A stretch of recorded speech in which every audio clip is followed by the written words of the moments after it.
All right, guys, I am here with Dave Elkins of May. I am so excited. We're about to go inside Cratedigging. He's gonna recommend me some records. I'm gonna show him some stuff. It's gonna be awesome. You ready? Absolutely. Let's do it.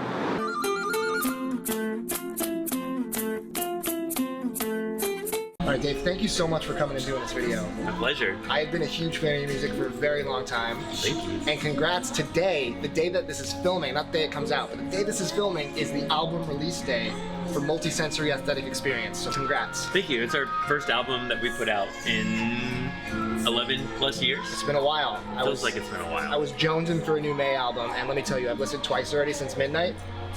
Love it. Oh, thank you very much. So good. Dig around. I want you to pull records that maybe inspire you as a songwriter or things that you just love. Tell me about them. I'll hopefully find some stuff you don't know about, and then we can reconvene after we dig. I love it. Cool. Let's do it. Very cool.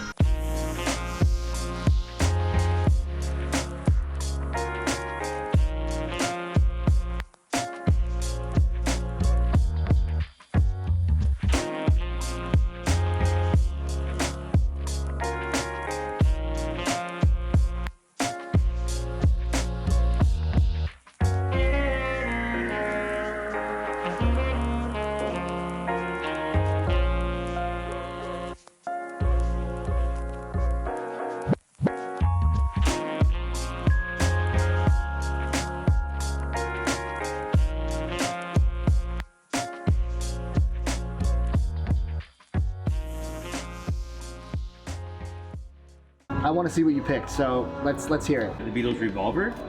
Revolver was when they were like really pushing their own boundaries. My favorite Beatles albums are Abbey Road and the White Album and Revolver and probably Magical Mystery Tour as well. They're really changing the game and really using the studio as an instrument for the very first time for them. Well, this is probably my second favorite band of all time, Radiohead. And in Rainbows, they were serving the song instead of maybe serving their experimentation. And this is when they changed the game for the music industry, where they let us pick whatever we wanted to pay for an album. Which was super cool and super revolutionary at that time. Yeah, the whole industry has changed, and we have Radiohead to thank for that. 15 Step is one of the most intriguing openers of an album ever. Yes. But the album just flows so nicely throughout the whole thing. And I equate Radiohead to Kanye and the Beatles in a way where it's like their discography changes so much sonically throughout it, but you can't ever really decide what the best is. Yes, I totally agree with you on that one. Yeah. Usually you can't probably sit in this chair next to you and pick a best of or a greatest hits album, which this is, but only because it's live. My parents got me into Fleetwood Mac, and as well they should. As well they should. And there's just something about how amazing the vocals sound on this live album, how amazing Lindsey Buckingham's guitar and Chrissy McVie's keys, Stevie Nicks' voice. We recorded on VHS and I would watch it on Saturday mornings. This was teaching me the art of songwriting, the art of simple songwriting, and the art of just like how amazing a melody and a lyric can fit together over all of that. Death Cab for Cutie is like one of my top probably 10 favorite bands. Yeah. And they didn't have my favorite album, which is in fact Plans. Which we discussed actually while we were digging. It's also my favorite of theirs. Hardcore Death Cab fans will say, is it Plans? Is it Transatlanticism? And I've even known some people, we've had this conversation on the May bus. Some people love Transatlanticism and therefore hate Plans. And I don't understand that. They go perfectly hand in hand. I feel like they're companions almost to one another. Well, I would totally agree. Plans for the win is what I would say. I've heard of this guy. The songs are incredible. Some of Prince's best work came creating a soundtrack for a movie, you know, which is quite incredible. When Doves Cry is like always one of the best songs ever written, period. I Would Die for You, Let's Go Crazy. Prince is an artist that like maybe in the last say 10 years has become one of my favorite artists of all time. The guy who plays guitar with May live, his name is Patrick Ryan. A lot of what he's learned on guitar, he's taken from Prince, and so a lot of conversations on the bus again have led me further down the Prince rabbit hole. He is the true experimental producer from the 80s, I think, that both took hold of the industry and his production ideas, his songwriting ideas, and said, no one's going to tell me what to do, I'm just going to do what I feel. And I'm so grateful that Prince did that. Well, this one, I know that you and I have a little bit of a connection on. When Kanye was putting out a record every week for like, what, 5 or 6 weeks straight? This was the second album. The third album to come out in those weeks was Kids See Ghost, and that was him and Kid Cudi. That's my favorite album, but I couldn't find that today. So sold out too good. Sold out too good. I wanted to make sure that I got to represent Kanye. Of course, and I respect that. This channel is heavy on the Kanye. I was listening to this album a whole lot as we were finishing making the May record. And so a lot of production ideas that were as far as I could take them at that point. The moment of creativity just kind of came upon me all over again when I learned what Kanye was doing and what he was doing across different albums. I always love it when an artist can both push the boundaries with production and songwriting and their genre, but they can also push boundaries in the music industry. And so for Kanye to just show up and deliver 5 consecutive weeks with a new album. They were amazing albums. Yes. It taught me in that moment, just like whatever I thought was pushing boundaries for me, whatever I thought was innovative for me, for May. It's always important to look at someone who's really, truly pushing the boundaries for everyone, and Kanye does that. And Kanye's done that time and again with previous productions and previous albums. He continuously reinvents himself, which is why he's on a pedestal for me and most people who like appreciate music production and just music in general. Yeah. Do you think that we'll be able to see a Kanye May collab album at some point in the future? Whatever it takes, I would do that. Whatever it takes. You heard it here first. I know every lyric on this record. If my mother would have heard Too offensive. any lyric from any verse, from any bridge, from any chorus, this would have been taken away and never given back. Yeah. This era of production with Dr. Dre and Snoop, and just like how well Snoop Doggy Dogg would flow, and how cool the songs were, and how rad the grooves were. They were so laid back, but they were so energetic at the same time. Yes. It managed to capture this dichotomy that is very rare in hip hop. This record taught me a whole lot. As far as groove goes, rhythm, melodic bass lines, just hooking up with vocals. Definitely one of my top, probably 25 favorite albums of all time. This is, as it says right here, the world's biggest selling album of all time. It's that Quincy Jones, man. It came out 36 years ago today. So you timed your album release to be the next biggest selling album of all time. We got incredibly lucky to share an album release anniversary with the biggest selling album. It's got to be good luck to put it out on today. I'm just saying, there's something cosmic about it. One of my earliest childhood memories, period, is my mother holding me in her arms and dancing with me to PYT, which is my favorite song on the album. Yeah. I learned a whole lot of just like songwriting tricks when I got the enhanced version of this album on CD back in early 2000s, and learned like how Michael Jackson wrote Billie Jean, and just like hearing some of the demos and just understanding his work ethic and his songwriting style. This album, it just means so much to me. Wilco is one of my all-time favorite bands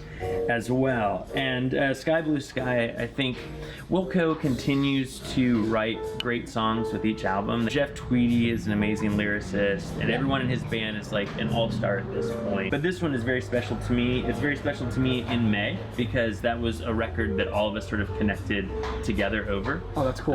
So I just remember being on the bus back in 2007 and putting on the Wilco record and just waiting for other people to come on the bus so we could start to connect over it. Yeah. And so this album is very, very important, very special to me. That's awesome. Well, I'll show you a couple. I'll be brief. I don't know if you're familiar with Jose Gonzalez. Of course. He is one of my favorite songwriters of all time. Great. There's something magical about him. It's amazing. His music just has this, like, it's warm beyond warm. It's like home cooking. It's like comfort food. Yes. He takes these amazing other songs and he covers them throughout his albums. He's covered Massive Attack's Teardrop. He's covered The Nice Heartbeats. He's covered, in this, he does Level Tear Us Apart, the Joy Division song. Yes, and he takes them and he gives them so much life. So he's not only good at original music, he also takes songs and like covers them. If you didn't know him by any chance, I was like, yeah. Oh, no. You had to know. Big fan. Olivia Tremor Control. Are you familiar with them? I'm not sure that I am, actually. So this is one of the bands from the Elephant Six Collective. Okay. So this is back in the 90s when it was Neutral Milk Hotel in Montreal, Elf Power, Beulah, all those bands that were coming out of mostly Georgia and doing a lot of really interesting indie psychedelic rock stuff. Will Hart is the main guy in this, and Animation Music is an excellent compilation of songs from them. It's not as stripped down as Neutral Milk Hotel, and it's not as out there as of Montreal. It kind of falls in the middle. Okay. And yeah, I just think this is an underrated project because it's not talked about as much as like Apples in Stereo and stuff like that. I think you'd be into it based on listening to your music. That's one of the descriptive words that's being used a lot to talk about the new May record is psychedelic. Yeah, it definitely is. Are you feeling like that is a good representation of psychedelic rock for the 90s? Yeah, I would. I'll get into it. I would say that of Montreal for me is kind of the pinnacle of that kind of like psych stuff. But yeah, this is definitely worth your time. Sweet. And then talking about some simple songwriting, Owen Oh, yes. I Do Perceive. Okay. Owen, you know, is Mike Kinsella, who is one of the two Kinsella brothers. They've both been making music forever. Tim did Joan of Arc, and he did Owen and American Football. And all this stuff. And of their projects, Owen is my favorite. It's kind of the most simple. It's like folky and singer-songwritery, and no bells and whistles, just excellent lyrics and melodies. And of their albums, I think I Do Perceive is my favorite. I grew up on American Football. Me too. I mean, the album came out, what, 98, 99? Mm-hmm. And so... That's like the pinnacle of that emo, that style of emo for me. Absolutely. Like, yeah, nostalgic emo. Yeah. And my last pick is little Mark Lonigan. Yeah, of course. This is No Bells on Sunday, an EP he did. Huge fan of Screaming Trees. I'm a big grunge guy. Yes. And Mark Lonigan's solo career is just exceptional. People don't realize that he has like 7 albums solo that are all beautiful, and his voice is like, as he gets older, it's becoming more gravelly, like Leonard Cohen's voice, and it's just like this, like, he's just wonderful. He's just a great dude. A lot of good stuff. If you guys don't know any of these, I can vouch for all of his picks. Tell us about the new album. I'm so excited for everyone to hear it. Like I said, I've heard it twice already. Love it. Thank you. Yeah, it came out today.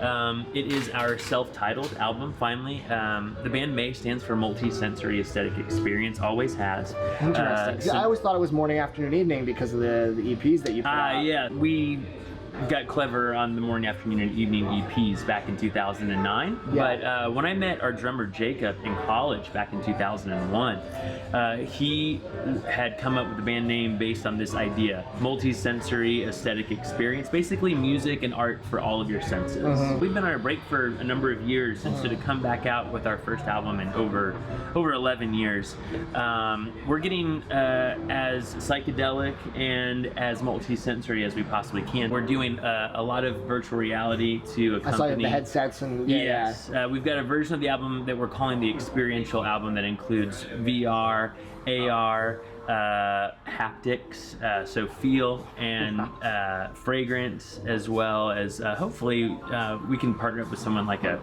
HelloFresh or something in the future and do like a make curated meal. So you could sit and listen to the music, you could taste, you could feel, you could smell, you could get all of it. As a big foodie, that really excites me. I'm gonna put a link in the description where you can pre-order the album. I already pre-ordered the record. It looks beautiful, purple, beautiful. It's like a translucent purple. It matches the cover, which the cover's stunning, as all your covers are. Check out the album. You can stream it. You can buy it. Recommend you buy the record because obviously it's a record channel. Thank you so much for coming on. Thank you for having me. Appreciate it. I greatly appreciate it. Is there anything else they can find you at? Do you want to share any? If you just go to whatismay.com, that's where you can get all the information about us. Just follow us on socials. We've taken a long break and we're going to be here for a while, so hopefully you'll get into the music and we'll see you in the future. That is good to hear, and thank you to Record Surplus for having us here. What a cool place. One of my favorite record stores. They were gracious enough to let us film. If you're ever on the west side by Santa Monica, highly recommend digging. You will find some gems every time. All right guys, if you like this video, give it a thumbs up. Please subscribe. More videos soon. Thanks again, Dave. Thank you very much.